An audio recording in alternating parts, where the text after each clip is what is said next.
Casanova was the greatest seducer in history. His lovers, the women he had, numbered around 150. Beyond the most famous cliché of Casanova the Great Lover, though, he was also a man of 1,000 trades.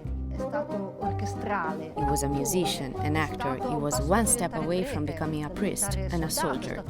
He was a diplomat, a writer, a secret agent, an alchemist, and a perfumer.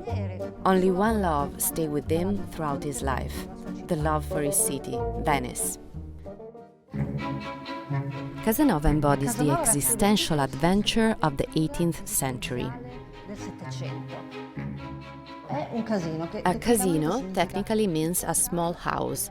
It was a secluded place where people gathered to play cards, have discussions far from prying eyes, and also to have spicy adventures. Music came out from those grates. Behind them was a small room that hosted the musicians. There were tiles like this one. Lifting it, one could see who was downstairs through a special opening.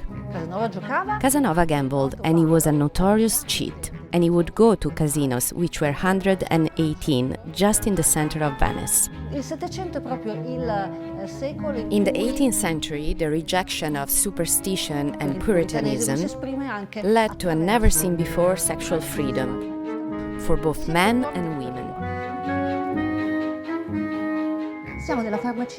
We are at the Ercole d'Oro pharmacy, the oldest in Venice, dating back to the 17th century.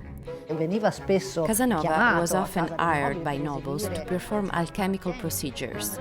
The Marquis d'Urfé in France had practically adopted him for his alchemical skills. This pharmacy in Canareggio has another peculiarity. It is part of an alchemical triangle, a complex of buildings where alchemical symbols abound: the golden apple, the pine cone. The perfumes we smell here are reconstructed based on ancient 16th century recipes with spices that came from the Far East. Like all great seducers, Casanova had a feminine side. For example, he went to a ball with his beloved Henriette, where he was dressed as a lady and she as a knight. The piombi took their name from the lead covering of the roof, which made the cells particularly uncomfortable, freezing in winter, boiling in summer. It was one of the most secure prisons in Europe, from which no one had ever escaped. The tortured person was tied by the wrists, pulled upwards and then dropped down violently, so that his joints would dislocate. Casanova was imprisoned for crimes related to religion. He was considered blasphemous, a swearer, an alchemist, and a holder of forbidden books. With a daring escape, he managed to flee in 1656. This is the second cell that Casanova occupied in the Piombi, and it is the one from which he escaped by making a hole in the ceiling. He reached the roof, and from the roof he lowered himself down into the Doge's palace. There he was surprised by a guard, whom he managed to deceive by pretending to be a visitor who had overstayed after closing time.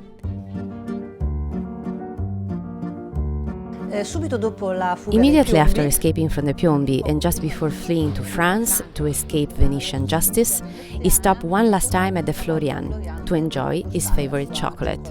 The Florian is the oldest café in the world. Born as a café and still a café today, was founded in 1720.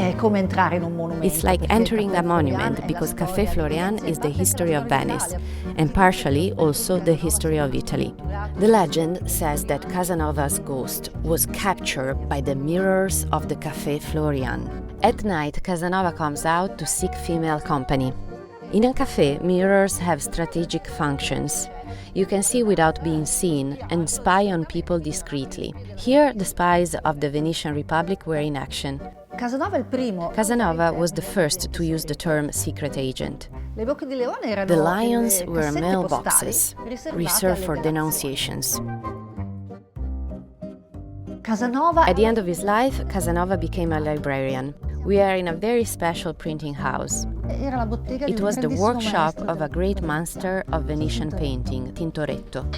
The machines are from the 16th and 18th centuries. Casanova's passion for books is one of the lesser-known traits of his life. He wanted to be remembered as a writer.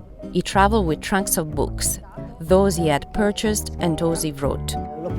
The pamphlet on his escape from the Piombi prisons was a bestseller, and then his memoir would become a bestseller. But he is not remembered as a great intellectual. This was the only thorn in his heart.